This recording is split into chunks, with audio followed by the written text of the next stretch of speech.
Hello, listeners. This is Barbara Fix on WVOX this afternoon. Rabbi Wall's show about the Middle East and Yes. Israel. And Rabbi, are you with us? Well, we're so upset by the UN Security Council vote 14-0, being what they give Israel. And it means that the states try to bring a little clarity to what's happening in the Middle East in a tumultuous time. That's why we're on the air. And we appreciate, Barbara, your taking leadership and helping us arrange for an interesting week each time we come on. So I'm proud to be associated with you and with all the fine people we find who want to speak on the Middle East issues, Israel. So welcome and hello and all that's good and blessed. Thank you, Rabbi. It's always wonderful to share the show with you, and you always have fine comments to make, and you're absolutely correct.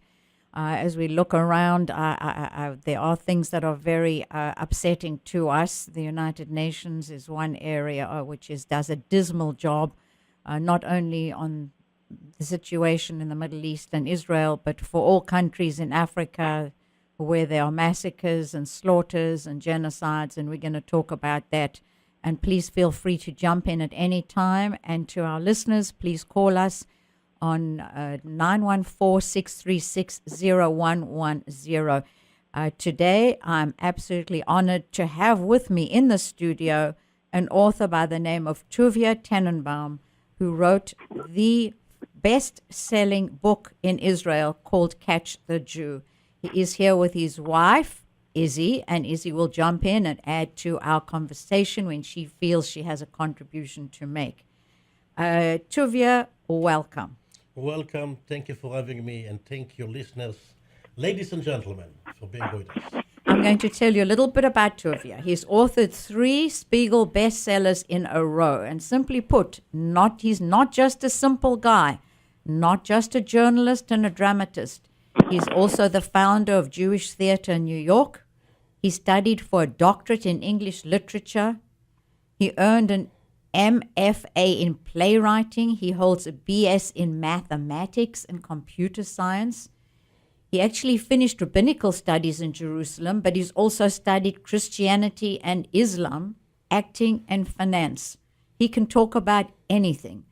It is Tuvia Tenenbom's uniqueness that makes his book so fascinating.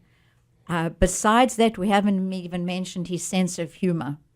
And in Catch the Jew, I loved every page. I laughed and I cried. He exposes the business of condemning Israel.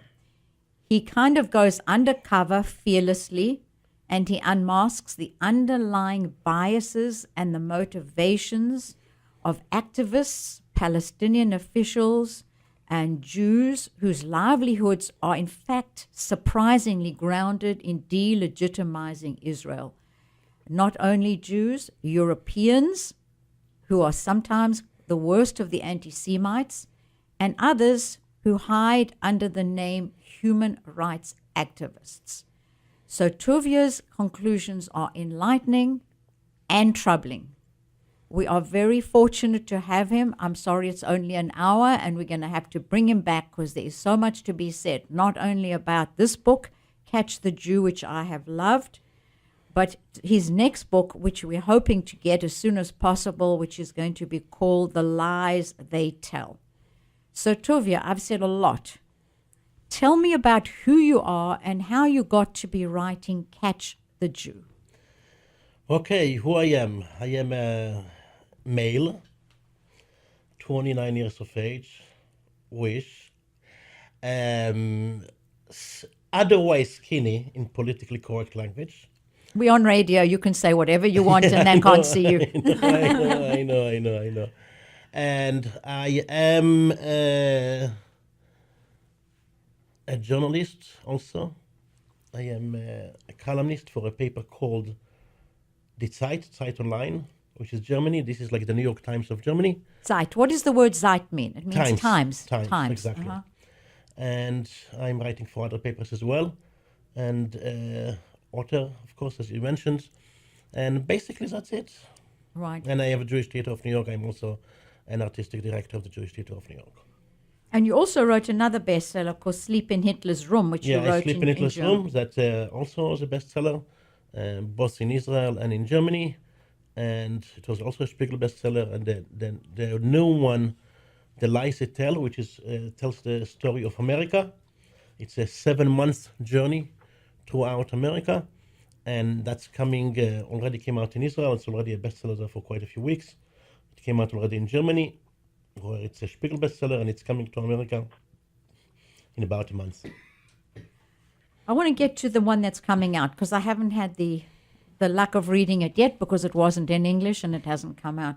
But the Catch the Jew was the one that absolutely fascinated me, fascinated the Americans who read it, and clearly as a bestseller in Israel, fascinated Israelis. Yeah. How many? You wrote that in Hebrew, so it's. I wrote it in English. You wrote it in English. I just want to make sure one point is clear. In neither of the book did I write them because I had an axe to grind. Meaning the ideas about writing these books, one after the other, came from my commissioning publishing company in Germany, Surkamp, which is the elite, the most prestigious, basically, German publishing company, in the highbrow German publishing company in Berlin. And for each of the book, it was their ideas. They asked me, my editor, which I've been working with for many years, always he asked me, can you do this for us? Can you do this for us? Can you do that for us? So it was more of a commission than that it's a commission. It's not like you woke up one day and I said, let me find what's happening in Israel, for example. I was born in Israel. And you lived in Israel for how many years? For my first 20 years. Speaking Hebrew? Speaking Hebrew, yeah. And then I came here and I spent many years in the United States. I spent 15 years in the university. And then I founded the Jewish Theater of New York. And I've been doing writing and theater for many years. And in the beginning, when my editor asked me to do the book about Israel, I resisted. I said, what can I write about Israel? There are thousands of journalists living there, staying there. There are, God knows how many gazillion articles written about it. So many books. What can I add? So we had a long talk, and he convinced me. He offered me more money, and he convinced me to do it. And then I said, okay, I will do it. Is it and in the beginning, I can tell you honestly, I remember here is my wife, Izzy. We do these books together. Yeah. She's the photographer. She does the telephone calls and other things. And she reads the first draft. What I read the first draft of Funny Right. And I remember the Eitzer Giver, yeah. I remember when I came to Israel, we came via Turkey and we landed in about 4:00 in the morning. And then we got to our new homes that we rented for a few months in Jerusalem. And we arrived there about 5:00, dropped the suitcases, and I said to my wife, I said to Izzy, let's go. She said, where? We didn't sleep all night. I said, I have to write a book about Israel. I don't even know where to start. So I was really I didn't know where to start. I didn't know even what the book was about. It's not like I had any axe to grind.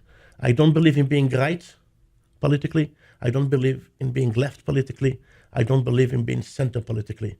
I have been right-wing. I've been left-wing. And I was in the center, or centrist also.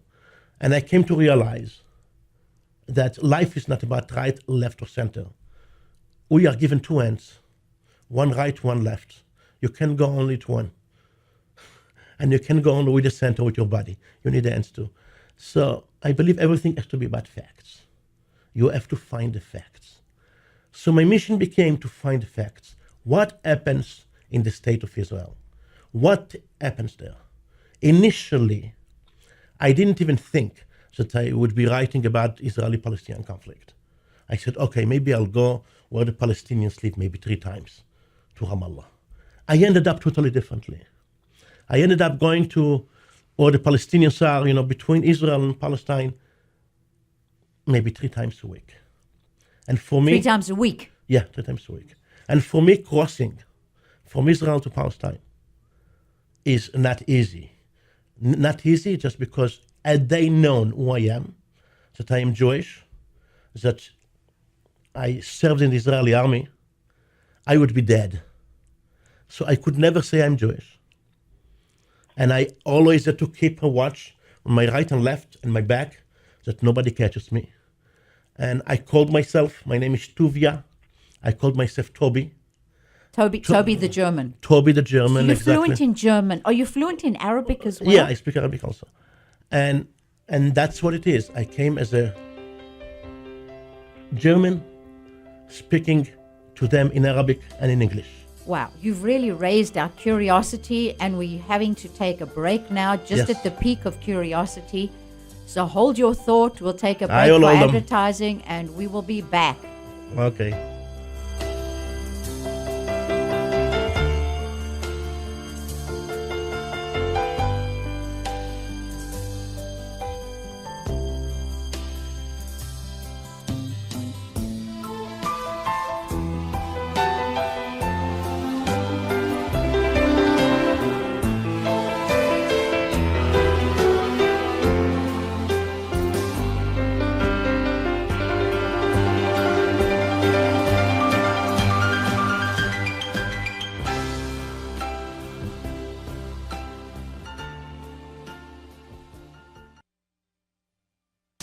With business news at 20 past the hour, here's the latest update from the Fox Business Network on 1460 From the Fox WVOX. Business Network.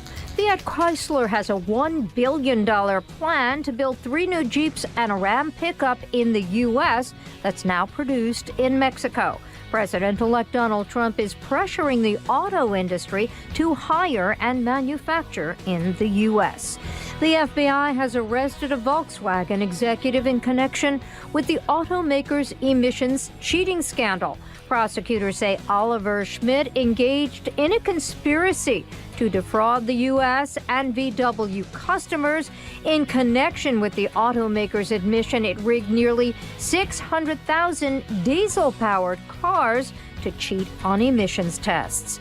And what are the worst international airlines when it comes to on-time performance? El Al, Iceland Air, and Air India. With the Fox Business Report, I'm Carol Zimmer. Are you thinking of selling your home? HomeLight.com can help you find the top 5% of real estate agents in your neighborhood. HomeLight uses an advanced algorithm designed by data scientists at MIT and Stanford. We analyze over 20 million transactions and know which agents can sell your home fast and for the most money. This is information not available anywhere else. Best of all, HomeLight is free and rated A+ by the Better Business Bureau. To see your list of top-rated agents, just visit us online at HomeLight.com. That's HomeLight.com. America's great community radio station. This is New York State's most influential radio station, local and vocal, WVOX, where many different voices are heard in the land every day and every night.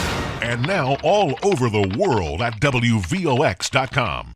WVOX.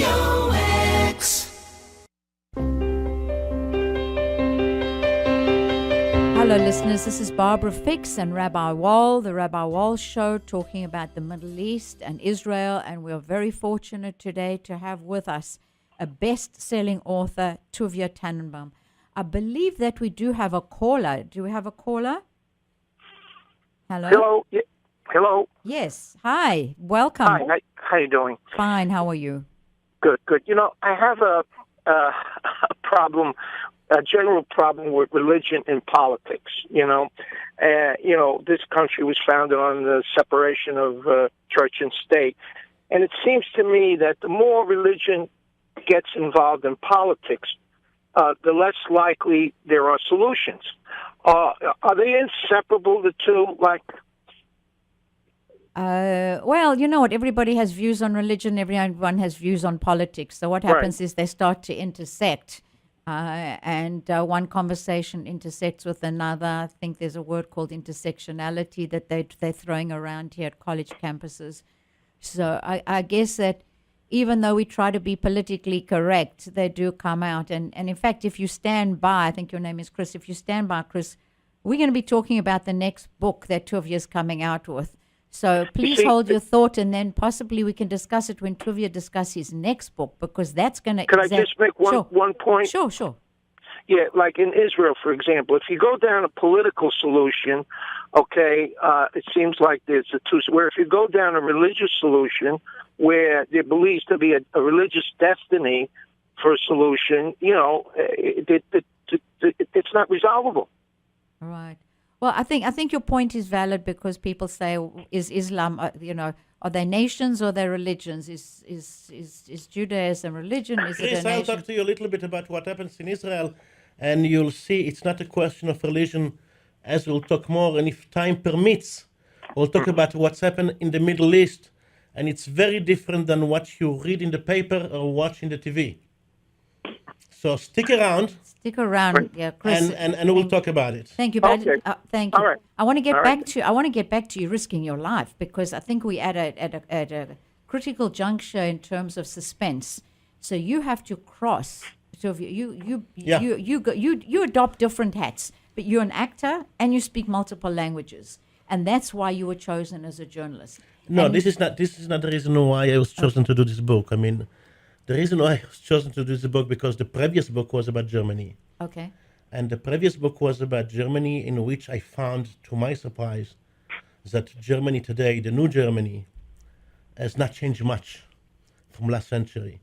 That Germany is still, in thought, in the soul of it, extremely anti-Semitic. And the book became a bestseller, a Spiegel bestseller.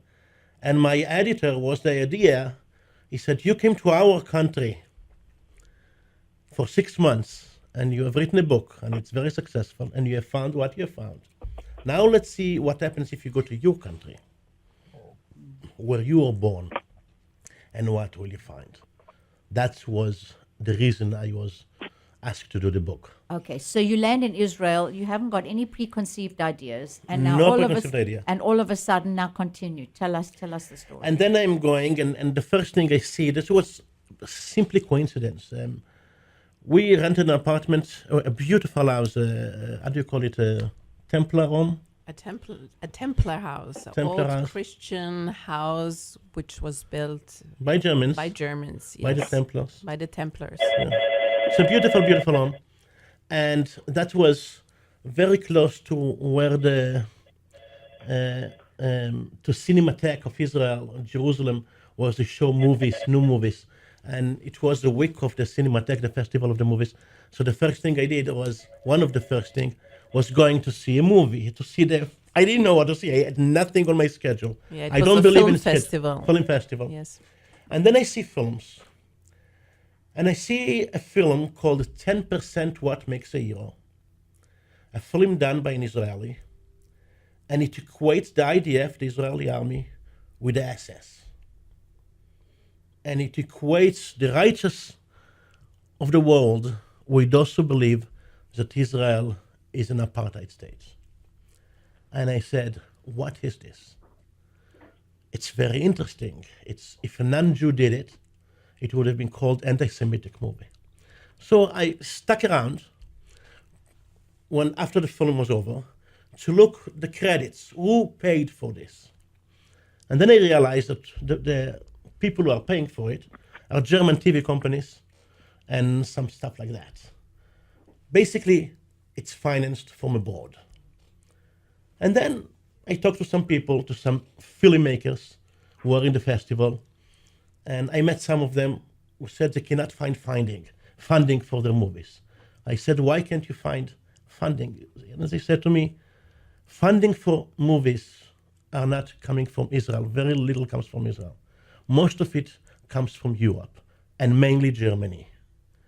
And unless you're going to make a movie that shows Israel in a bad light, you're not going to get funding. Fascinating. And then it opened for me something that I didn't know. So I started investigating a little bit in that field. And that's what made me slowly move. And then I had something else. Just before I left from Germany, I was in Germany at the time, to Israel, I met a lovely lady, a German Jewish lady, and she has been supporting a lady called Hanan Ashrawi from the PLO in Ramallah. And she said, why don't you go and meet her? She's a lovely lady. So I went to meet Hanan Ashrawi in Ramallah. We went together to meet Hanan. Yeah. And we got along very well. You went as a Jew or you went as I went as just German. German. You went as Toby the German. German journalist. I'm a German journalist. Just as journalists. Just a journalist. And we are there, and Hanan Ashray, who is basically the Western face of the Palestinian to the Western media. And she said to me very interesting things. For example, she said that Jews have never ruled over Israel, historically speaking. That there is no proof that the Jewish temple existed in Jerusalem. And all kinds of things like that. I did not think, I knew her as a moderate, and it was strange for me to hear it. But anyway, I got along with her. And before I left, somebody from her office, they saw us hugging, and said, would you like to meet more people? I said, yes. Any Palestinian give me. And then they said, what's your name? I said, Toby from Germany. And they said, okay, would you like to meet Jibril Rajoub? Wow. The master Palestinian who spent 18 years in Israeli prison and years in charge of all the secrets and the army, the Palestinian security services of Palestine. We have to take a break at this critical moment. I feel like I'm in the middle of a novel at the most exciting part. We'll be back.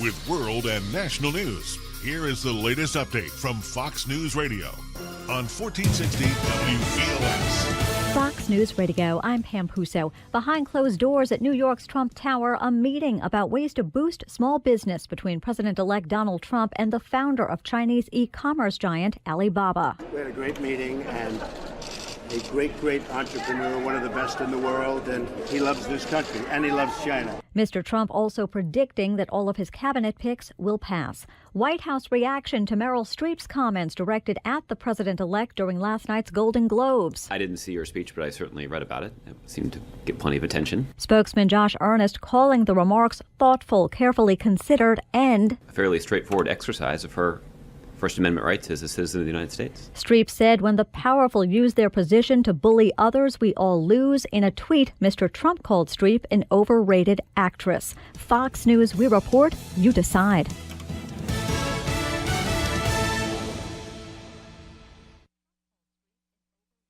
I'm Maria Gordon-Scheidlow, a director at United Healthcare with more than 20 years' experience in the healthcare industry.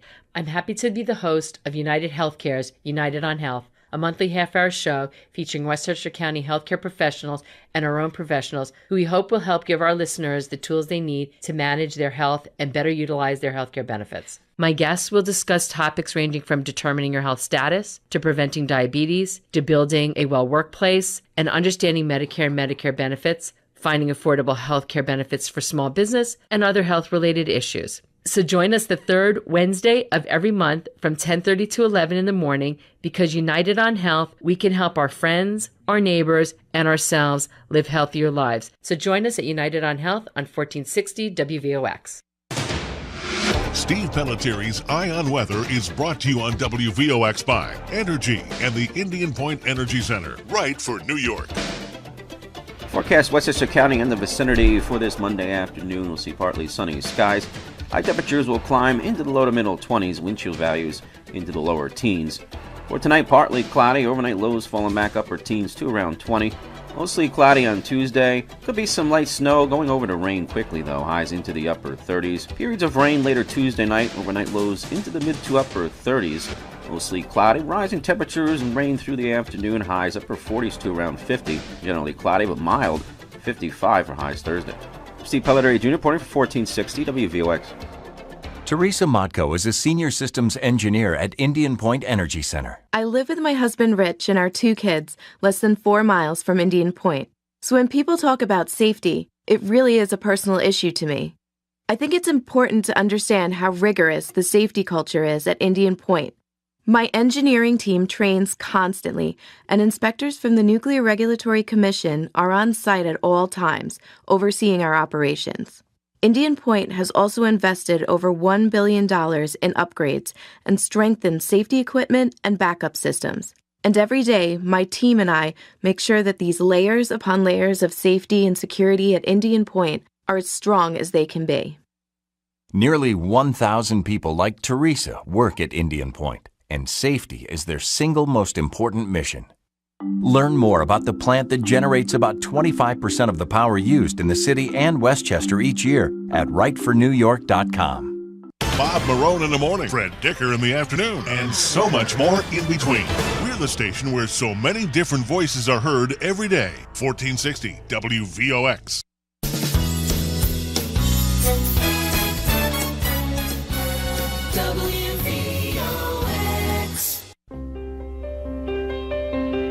Hello, listeners. This is Barbara Fix and Rabbi Wall, and we have a wonderful guest, Tuvia Tenenbom, talking about his best-selling book, Catch the Jew. We have him and his wife, Izzy, and we're at a critical point where he's telling us how he kind of goes to meet the Palestinian by the name of Jabril Rajoub. He's invited by Hanan Ashrawi, who he described as the Western face of the Palestinian people. So tell us, Tuvia. So I got to meet Hanan Ashrawi. We got together. We also had a video call, and sound and video call with us from Germany and Switzerland. And I got to meet Jabril Rajoub. Jabril is an interesting man. He is one of the most powerful people of the Palestinian people alive. He is cunning.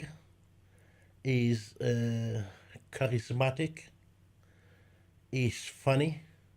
He is cruel. He is vicious. He is genius. And he is great. All of this together. For me, a person from the theater also, not only from journalism, also theater, is the perfect candidate. I actually, at one point, have written a play, a 4-character play. He was one of them. So it was very interesting for me for the first time to meet my creation. Jabril Rajoub, my creation. Jabril Rajoub, the leader of the security services of Palestine before, and now he does all kinds of other things. Is he appointed by Abu Mazen? They are appointed by the guns. They are not appointed by anything else. They are appointed by the power, by the people that follow them. They are appointed. It's a totally different kind of structure. Anyway, we met. I interviewed him. And for some reason, we clicked. We got along. And within 30 minutes, we were eating each other like friendly, patting each other on the shoulder, eating each other, hugging each other. We have pictures, you'd look like two gays, at two gays of Palestine. We looked like, and we became so close. And what's interesting is, if you want to know what happens in Palestine, if you want to know what happens in the Arab world, there are two things you need to know. First of all, you need to know the language. You cannot communicate with any Palestinian, with any Arab, unless you know the language.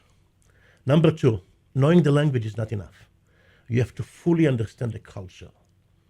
You simply have to understand the culture. If you don't understand the culture, it's not going to work. I'll give you one example. It was in Jordan the other day. And we were sitting, if you remember, Izzy? Yes. We were sitting, it was like evening dinner. We were sitting in a Jordanian home. And it was a long table, big table. There were about 20 people, some Jordanians, some Palestinians, all activists, all powerful people. And in the middle of dinner, the owner of the house was sitting across from me to the other side. Stops the conversations that everybody had. He points a finger at me and he says, "You, I listen to you and I hear this is, you are a Jew. I think you are a Jew. I think you are a Jew." All the people, you have to see, all of a sudden, look in my direction a Jew in their midst. That's the worst. I'm going to become an hamburger, halal kosher hamburger, if I don't get myself out of this. So what am I going to do? What am I going to say? You are in Amman, in Jordan. What are you going to say? I'm totally under their control. There is no way I can move. If I deny it, of course, every Jew would deny it if he's in Amman in a situation like this. If I admit it, it's going to be totally stupid. Here it comes, we have to understand culture. Over there, it's a different culture. So I look at him, and I say to him, and you have thin lips. Why do you have thin lips? Who has thin lips? Who? Homos. You are a homo. Everybody looks at him. Does he have thin lips? Did he have thin lips? No. I said that he had thin lips. And in that culture, if you say something, it becomes reality. You know? It just becomes reality. So, now everybody's looking at him. And I say, who has thin lips? Jews. Get out of this only Islamic land of Jordan and move back to where you belong, Chelsea, New York, together with all the Homo Jews. That was the end. I double offended him. I called him Homo and I called him Jew. That's fascinating. And that's fascinating that you knew their and culture and then, now he has to, of course, now he has to get out of it. How is he going to get out of it? He says, but I hear something else. Yeah, you are German, no question. But there is something else, isn't it? He has to get out. He has to get some about face. And I'm thinking, who else hates the Jews? And everybody knows about it. I said, well, that's true. I'm not only German. My father is a Polish priest, Catholic. And he goes, exactly! Wow. How come Catholic priests have children? Forget that. That's an amazing story. I think we have another caller. Do we have a caller on? We're going to take a bit of a break. We have a caller right now. Okay. Hello, caller. Are you there? Yes, hi. Good afternoon.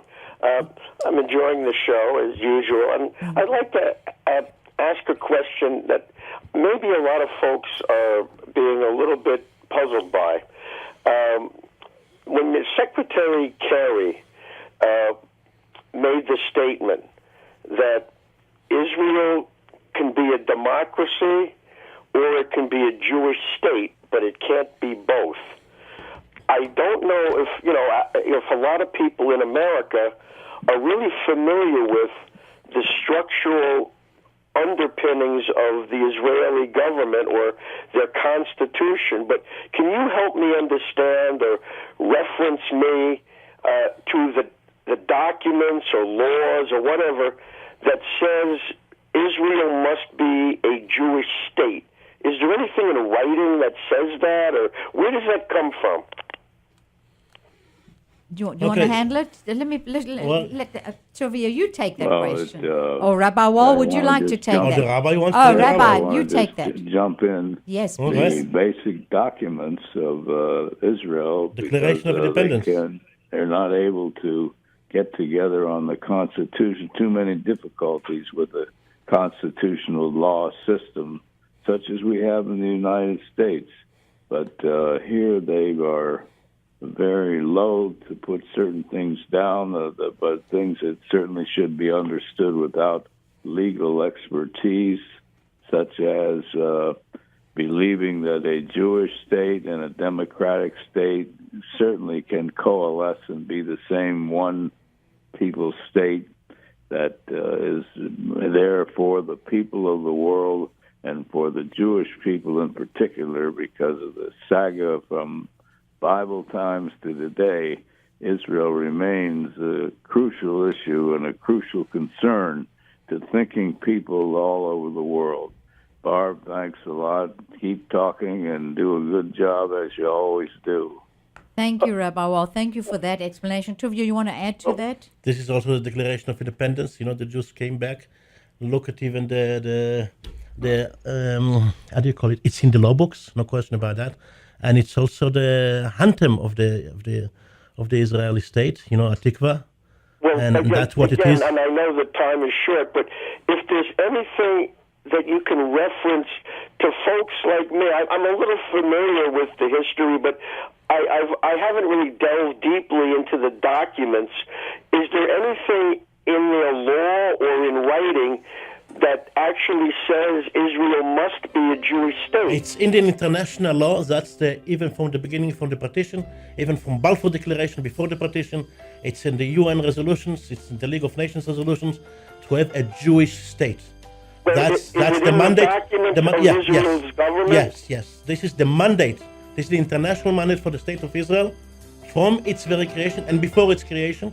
From the Balfour Declaration. I guess I need to look at it a little more. From the Balfour Declaration, 1917. With a lot of people. From the Balfour. We're going to have to take a and break. The partition, sorry. Okay, thank you. And the declaration of the State of Israel by the United Nations as a Jewish state. We will be back. We're taking a break, and then please call us with calls. We always welcome them.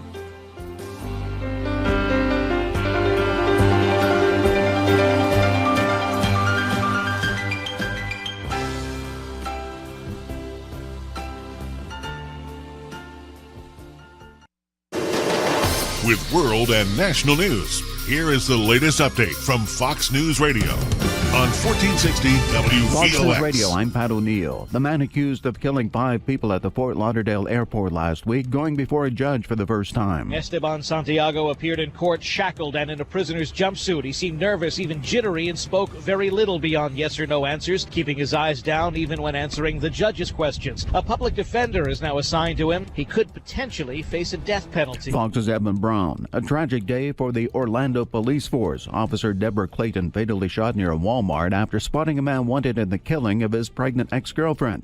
Another officer trying to track down the suspect killed in a motorcycle crash. We will find this killer. We will bring him to justice. We will make sure that the lives that we lost were not lost in vain. Orange County Mayor Teresa Jacobs. Schools in the area on lockdown as the manhunt continues for the suspect. Fox News, we report, you decide.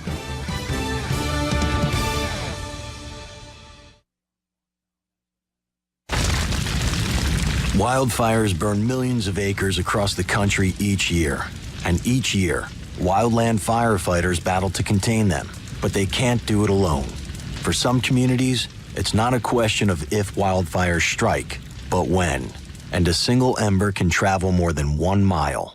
As it twists and turns and floats through the air, that single ember can find its way to where you live and can ignite and destroy your home or your community. That single ember can be just as dangerous as the wildfire itself. You can't control where the ember will land, but you can control what happens when it does. You can take action now to prepare your home and your community for wildfire. Get fire adapted. Learn what you can do now to reduce wildfire damage later at fireadapted.org. Prepare, protect, prevail. A public service message brought to you by the U.S. Forest Service and the Ad Council. Learn more at fireadapted.org. This is WVOX at 1460 for Fleetwood, Pella Manor, and Cherry Lawn. WVOX.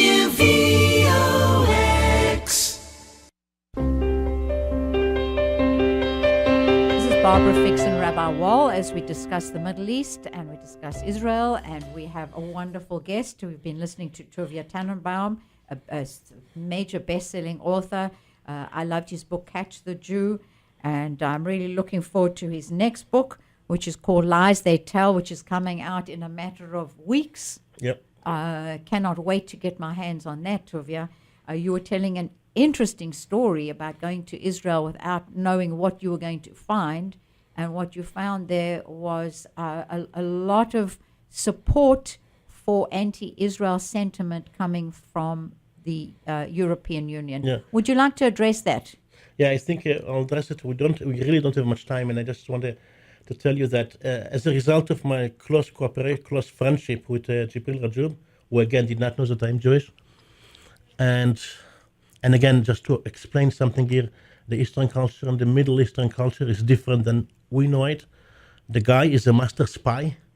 He could have found out who I am in a second, take my picture and put it in Google, and you would find out my name. But it doesn't work like that, because over there, he relies on his own understanding. Since he likes me, and since we like each other, we are friends. There is no reason for Google. So that's how he never knows. He obviously knows who you are now, and Of course, he knows. you're not in fear of your life. Where he tried to do something to me, but this is, I'll tell you, a different time.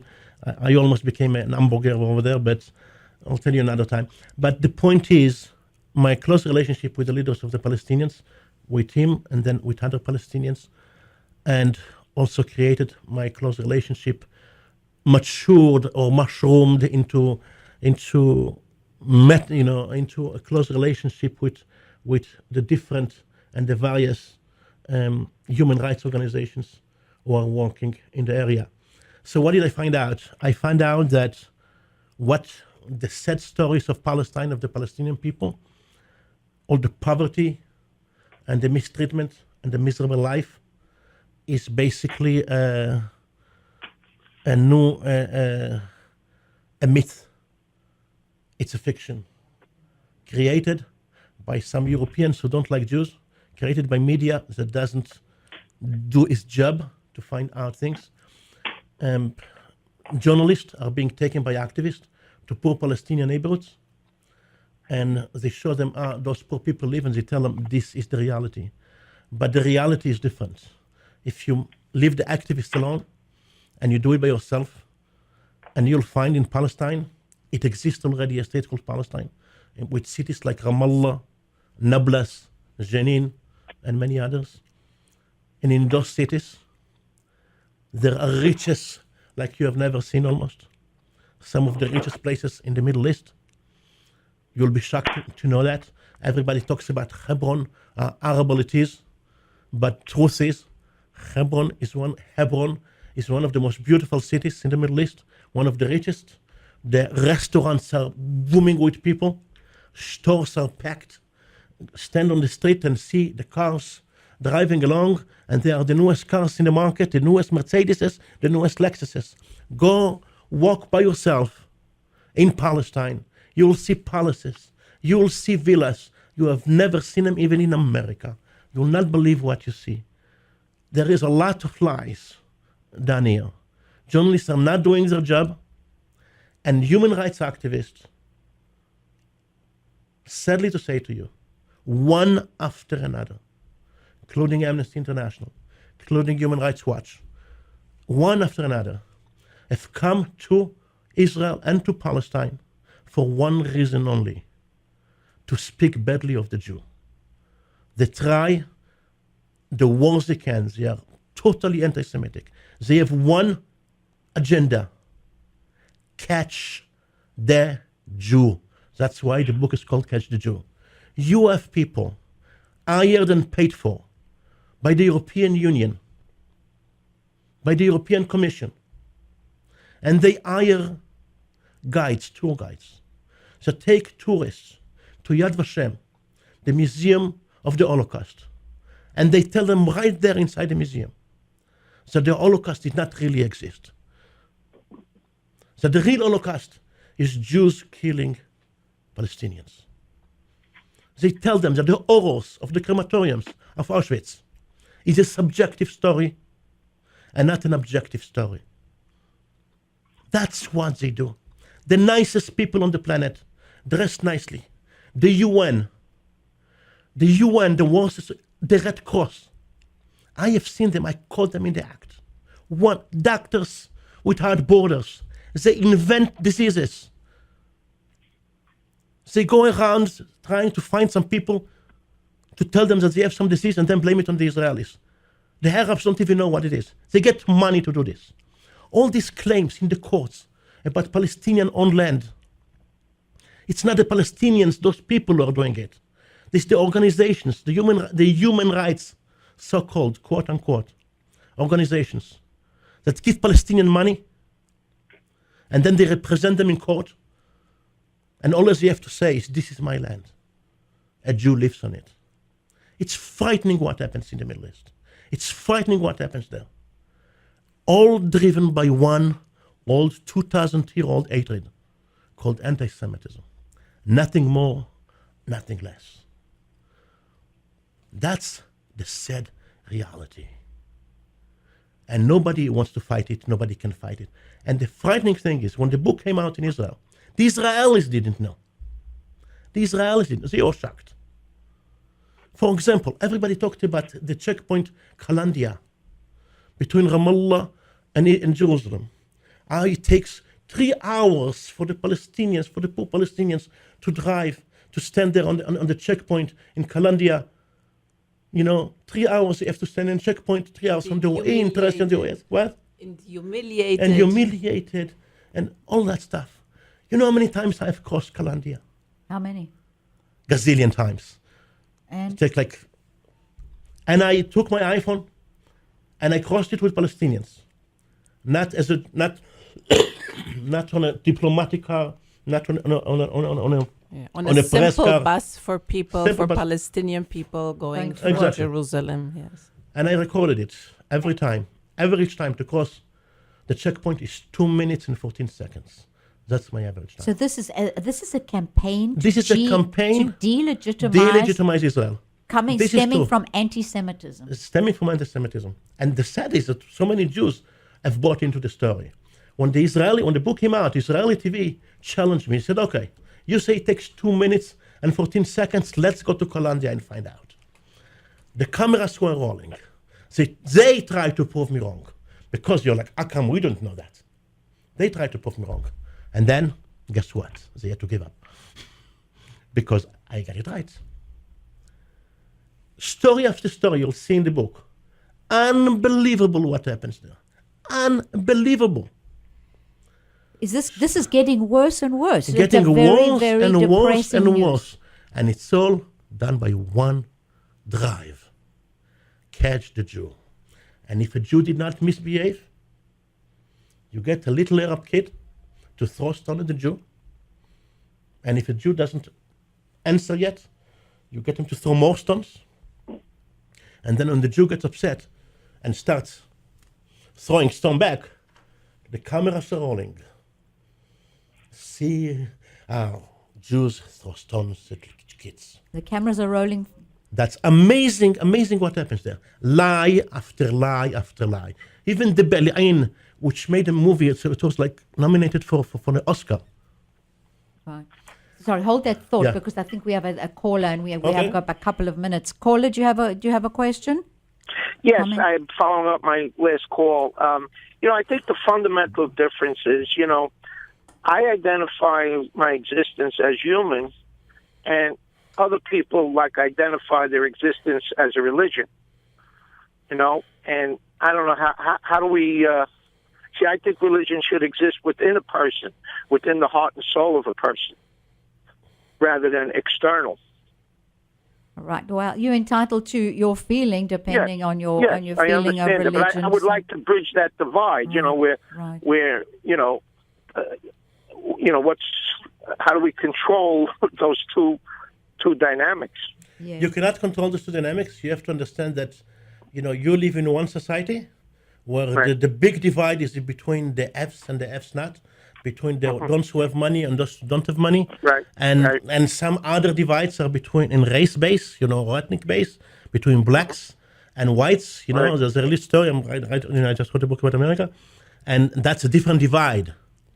Chris, let me finish. Right. That's not the way the world works all over, Right. In other places, it works differently. The difference is not between the Fs and the Fs not. The difference is not between the black and white. The difference is between faith. And that happens in some other sections in the world. And we don't have to accept it, but we have no right to tell them which is better. And in those places, sadly, they kill each other even within their own religion. Look at the Sunnis and the Shias. This is basically a centuries-old dispute. Both of them are Muslim. It's a different branch of Islam. And it happens, and it happened in the Christian world. We change. This world is different. None of us is perfect, but you have to understand and respect that in other places it's being different. And we also have to remember that just a second, Chris, let me talk something here. What happens to the black community here in America, for example? The black ghettos. Do you know what happens in the black ghettos? I have been there. This is for the next book, The Lies It Tell. And I can tell you, Chris, that the hoods of America, and I compare them to refugee camps in the Middle East. And you know what? The refugee camps in the Middle East, those horrible places, are in comparison 7-star hotels. And you compare it to the hoods of Detroit, of Chicago, and of many other states in the United States. We don't want to talk about what happens to us here, and we kill each other. Right. Day in and day out. Well, the murder here. 762 people killed just in Chicago for gang wars. I'm not talking about, you know what I'm saying? There is divides in every place. There is a different divide. It's much more difficult to overcome. I understand.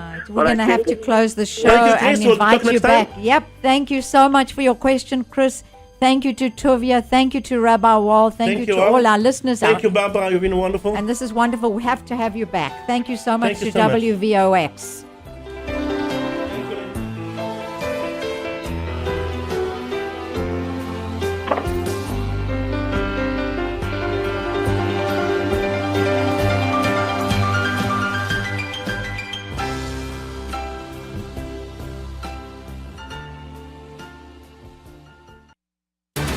Close to